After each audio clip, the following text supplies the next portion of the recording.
Hi ಎಲ್ರಿಗೂ welcome back to ಸಿಂಧುಗೌಡ YouTube channel. So ಇವತ್ತು ನಾನು ಪನ್ನೀರ್ ಮಸಾಲ ಅಥವಾ ಪನ್ನೀರ್ ಗೊಜ್ಜು ಹೇಗೆ ಮಾಡೋದು ಅಂತ ತೋರಿಸ್ಕೊಡ್ತಿದ್ದೀನಿ. ಇದು ದೋಸೆ, ರೊಟ್ಟಿ, ಪರೋಟ ಜೊತೆ ತುಂಬ ಚೆನ್ನಾಗಿರುತ್ತೆ. ಸೊ ಬನ್ನಿ ಫಸ್ಟು ರೆಸಿಪಿ ನೋಡೋಣ.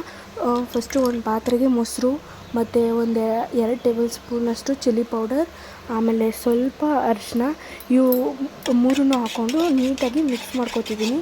ಅದೆಲ್ಲ ಫುಲ್ಲು ಮಿಕ್ಸ್ ಆಗಬೇಕು. ಸೊ ಇನ್ನೊಂದು ಪಾತ್ರೆಗೆ ಇವಾಗ ನಾನು ಸ್ವಲ್ಪ ಎಣ್ಣೆ ಹಾಕ್ಕೊಂಡು ಪನ್ನೀರ್ನೆಲ್ಲ ಹಾಕಿ ನೀಟಾಗಿ ಅದು ಫುಲ್ಲು ಕಲರ್ ಚೇಂಜ್ ಆಗಬೇಕು. ನೋಡಿ ಇವಾಗ ವೈಟ್ ಇದೆ ಅಲ್ವಾ, ಆಮೇಲೆ ಬ್ರೌನ್ ಗೋಲ್ಡನ್ ಆ ಥರ ಆಗುತ್ತೆ. ಸೊ ಅಲ್ಲಿ ತನಕ ನೀಟಾಗಿ ಹುರ್ಕೋತಿದ್ದೀನಿ. ಇವಾಗ ರೋಸ್ಟ್ ಮಾಡಿರೋ ಪನ್ನೀರನ್ನ ಒಂದು ಪ್ಲೇಟ್ಗೆ ಸಪ್ರೇಟಾಗಿ ಎತ್ತಿಟ್ಕೊತಿದ್ದೀನಿ.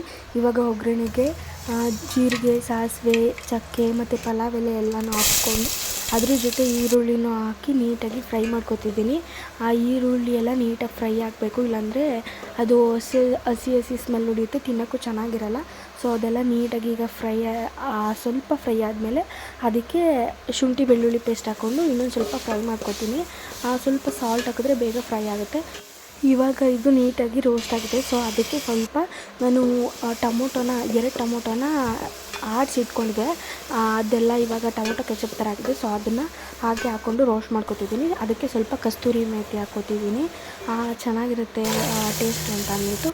ಸೊ ಅದಕ್ಕೆ ರಾತ್ರಿಯೇ ನಾನು ಕಡಲೆ ಬೀಜ ನೆನೆಸಿಟ್ಟಿದ್ದೆ. ಆ ಕಡಲೆ ಬೀಜನ ಹಾಕ್ಕೊಂಡು ನೀಟಾಗಿ ಎಲ್ಲನೂ ರೋಸ್ಟ್ ಮಾಡ್ಕೊತಿದ್ದೀನಿ. ಸೊ ನೆಕ್ಸ್ಟು ಇವಾಗ ಅದೆಲ್ಲ ರೋಸ್ಟ್ ಆಗಿದೆ.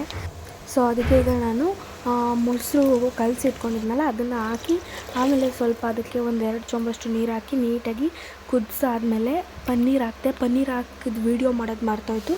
ಸೊ ಪನ್ನೀರೆಲ್ಲ ಹಾಕಿ ಅದನ್ನು ಸ್ವಲ್ಪ ಒಂದು 2 ಕುದಿ ಬರೋ ತನಕ ಇದು ಮಾಡಿ, ಅದ್ರ ಮೇಲೆ ಖಾರ ಬೇಕು, ಟೇಸ್ಟ್ ಚೆನ್ನಾಗಿರುತ್ತೆ ಮತ್ತು ಡಿಸೈನಾಗಿ ನೋಡೋಕ್ಕೂ ಚೆನ್ನಾಗಿರುತ್ತೆ ಅಂತ 1-2 ಮೆಣಸಿನ್ಕಾಯಿ ಇಟ್ಟಿದ್ದೀನಿ. ಅದನ್ನು ಸ್ವಲ್ಪ ಹೊತ್ತು ಮುಚ್ಚಿದೆ. ಇದು ಸ್ವಲ್ಪ ಬೆಂದಿದೆ, ಅದು ನೀರೆಲ್ಲ ಇದಾಗೋ ತನಕ ನೀಟಾಗಿ ಬೇಯಿಸಿ. ಸೊ ಇವಾಗ ಸರ್ವ್ ಮಾಡ್ಕೊಳ್ಳಿ, ತುಂಬ ಚೆನ್ನಾಗಿರುತ್ತೆ ತಿನ್ನೋಕ್ಕೆ. Thank you for watching.